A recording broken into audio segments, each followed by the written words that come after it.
श्री राम। गुरुर्ब्रह्मा विष्णु गुरुर्देवो महेश्वर, गुरु साक्षात् परब्रह्म तस्मै गुरुवे नमः। अखंड मंडलाकारं व्याप्तं येन चराचरं तत्पदं दर्शितं येन तस्मै श्री गुरुवे नमः।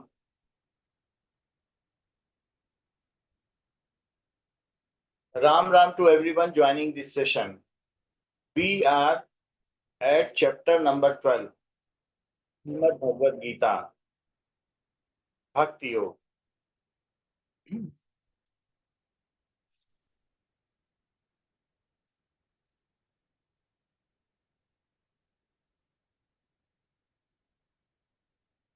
भक्ति योग में श्लोक संख्या 1 में अर्जुन पूछते हैं भगवान कि जो भक्ति योगी हैं और दूसरे वो जो ज्ञान योगी हैं, इनमें दोनों में कौन श्रेष्ठ है।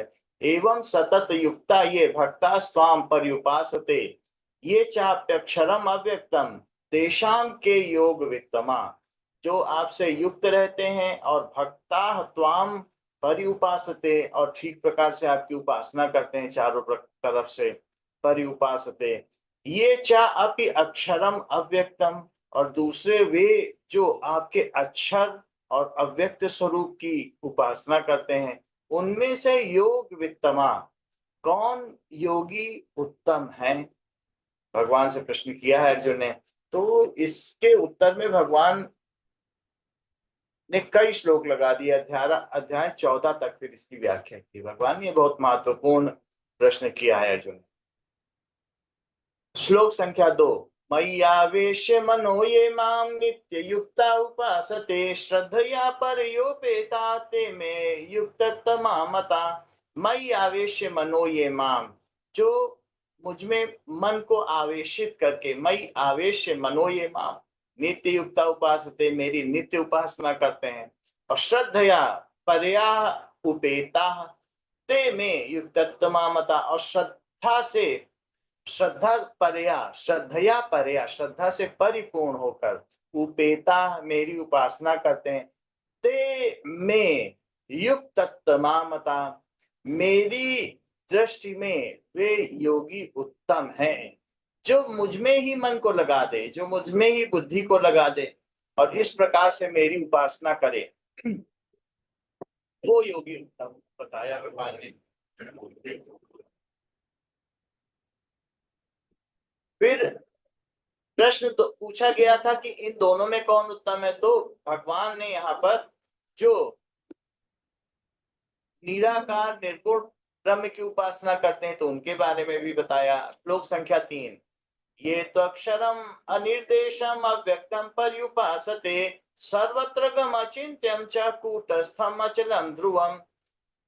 ये तो अक्षरम अनिर्देशम अव्यक्तम पर्युपासते, तो भगवान के बारे में अर्जुन ने पूछा कि जो अक्षर है, अव्यक्त है, उसकी जो उस स्वरूप की जो उपासना करते हैं वे श्रेष्ठ हैं, या फिर आपके सगुण साकार की करते हैं वे श्रेष्ठ हैं।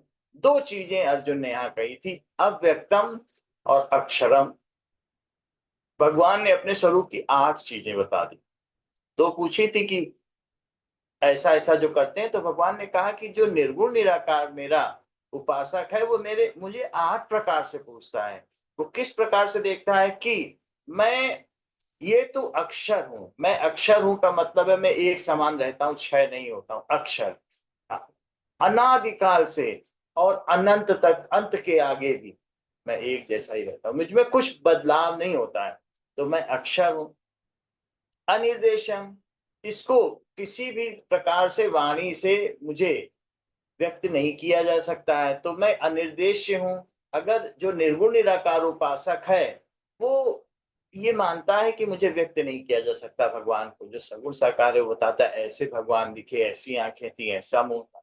लेकिन निर्गुण निराकार यहाँ बोलता है कि भगवान को इंगिता से व्यक्त नहीं किया जा सकता, वाणी से नहीं किया जा सकता, तो मैं अक्षर हूं, अनिर्देश्यम हूं, अनिर्देश्य हूं, बताया नहीं जा सकता। अव्यक्तम, इसको अगम अगोचर मन बुद्धि पर बंधे प्रेम की डोर से, माया गुण ज्ञानातीत अमाना, वेद पुराण भनंता। वेद पुराण भी यही गाते हैं कि माया और गुण ज्ञान से वो अतीत हैं, कोई भी उनको बता ही नहीं सकता। तो मैं अक्षर हूं, अनिर्देश्य हूं और अव्यक्त हूं। ना मन से मुझे व्यक्त किया जा सकता है, न वाणी से व्यक्त किया जा सकता है, न बुद्धि से। इनसे मैं अगम और अगोचर हूं, इनसे मुझे पहचाना मापा नहीं जा सकता है, मैं अपरिमेय। तो तीसरी बात कही, अक्षर अनिर्देश्य अव्यक्त। तो ऐसे स्वरूप को जो उपासना करता है, सर्वत्र गम अचिंत्यम च, मैं सब जगह परिपूर्ण हूं। जैसे नित्य सर्वगता स्थानु जैसा जीवात्मा के लिए कहा गया है, तो वही परमात्मा है। परमात्मा सर्वत्र गम है, सभी जगह ठसाठस भरा हुआ है। अचिंत्यम, अचिंत्यम चा, उसका चिंतन नहीं किया जा सकता। जो हमारे हमको प्रकृति मिली हुई है, शरीर मिला हुआ है, तो निर्गुण निराकार उनके किसी भी स्वरूप का चिंतन नहीं कर सकता है मन से, बुद्धि से, इंद्रियों से विचार करके। तो अचिंत्य है भगवान, अचिंत्य है।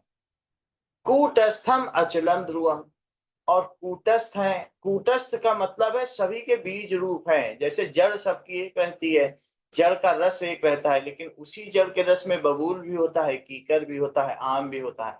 लेकिन जड़ का जो रस है, पौधे का रस या पेड़ का रस है, वो एक समान रहता है। इसी तरीके से भगवान यद्यपि सभी प्राणियों को बनाने वाले हैं, भूत प्राणियों को, लेकिन वे एक रसी, तो उससे वे परे हैं, और इस वजह से सब में अलग अलग रस देते हैं। तो कूटस्थ है भगवान, कूटस्थ है और ध्रुव है।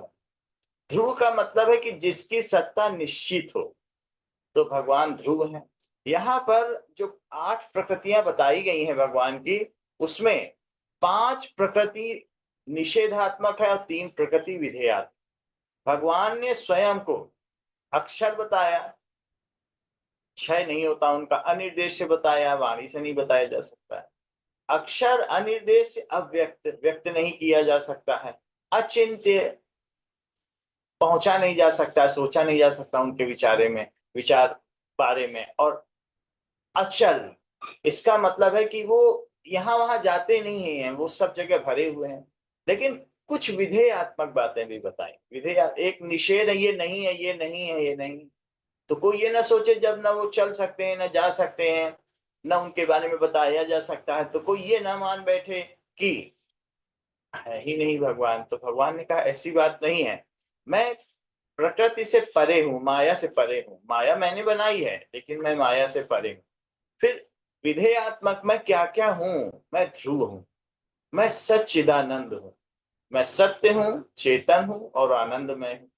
ध्रुव यानी मेरी सत्ता निश्चित है। और मैं कूटस्थ हूं, तो यहाँ कूटस्थम, कूटस्थ भी बताया। तो ये 3 विधेयात्मक बातें बताई, सच्चिदानंद हूं, ध्रुव हूं और कूटस्थ हूं। तो इस प्रकार से मेरी इन 8 प्रकृतियों को मन में रखते हुए जो निर्गुण निराकार के साधक हैं, जो ज्ञान मार्गी साधक हैं, वो मेरी इस प्रकार से उपासना करते हैं।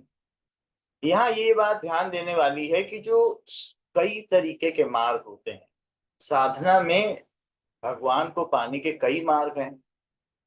अपनी उन्नति के, कि कैसे हम आगे बढ़े। जीवात्मा भगवान में विलीन होना चाहता है, अंत में सब कुछ छोड़कर भगवान का होना चाहता है। तो इसके कई मार्ग हैं। एक मार्ग है ज्ञान मार्ग। ज्ञान मार्गी क्या करता है? ज्ञान मार्गी कहता है शिवो अहम, शिवो हम अहम ब्रह्मास्मि। वो अपने विवेक के आधार पर, जो विवेकनी बुद्धि है उसके आधार पर, वो ये सोचता है कि ये संसार तो कुछ भी नहीं है, ये सब मिथ्या है, मिथ्या है। तो इसलिए वो आत्मा को परमात्मा में लगाने की कोशिश करता है। इसके लिए अगर उसे वन में भी जाना पड़ेगा, जो ज्ञान मार्गी है, वो सब कुछ छोड़कर जंगल भी जाना पड़ेगा तो जाएगा। तो वो अपने विवेक के आधार पर भगवान को पाने की कोशिश करता है। जैसे बंदरिया का बच्चा खुद पकड़े रहे भगवान को, खुद पकड़े रहे अपनी माँ को, तो जो बंदरिया का बच्चा है वो सोचेगा कि मैं तो सुरक्षित हूँ, लेकिन वो सुरक्षित नहीं है क्योंकि माँ को उसकी चिंता नहीं रहती है। वो उछल-कूद करती रहती है। तो अगर बच्चा छोड़ेगा तो फिर वो छूट ही जाएगा, वो वहाँ से गिर जाएगा। उसी प्रकार से जो ज्ञान मार्गी है, वो अपनी विवेकनी बुद्धि के आधार पर भगवान को पाने की कोशिश करता है और जो ऊर्जा को अपने मूलाधार से नीचे से होते हुए गुदाद्वार के पास मूलाधार है, वहां से धीरे-धीरे उठाते हुए मणिपूरक और ऊपर जाते-जाते फिर आज्ञा चक्र और सहस्त्रार तक वो पहुंचाता है। लेकिन इसमें कभी भी हाथ छूट सकता है। हमारी क्यों ऐसा क्यों हो सकता है? क्योंकि इस मार्ग में, ज्ञान मार्ग में कोई इंद्रियों के लिए कोई आधार नहीं, उनकी कोई खुराक नहीं, वो क्या करें? उनको निग्रह करना पड़ता है। मन के लिए कोई खुराक नहीं है। मन को कहाँ लगाया? मन को दबाना पड़ता है। बुद्धि में भी जो ऊपरी स्तर है विवेकनी बुद्धि, वो तो भगवान में नियोजित रहती है, लेकिन जो सांसारिक बुद्धि है, उसको भी सप्रेस किया जाता है। तो ऐसी स्थिति में विषया विनिवर्तन्ते निराहारस्य देहिना रसवर्जम रसोप्यस्य परम दृष्ट्वा निवर्तते। विषयों की तो उसकी निवृत्ति हो जाती है, लेकिन जो रसों की निवृत्ति है, वो तो परम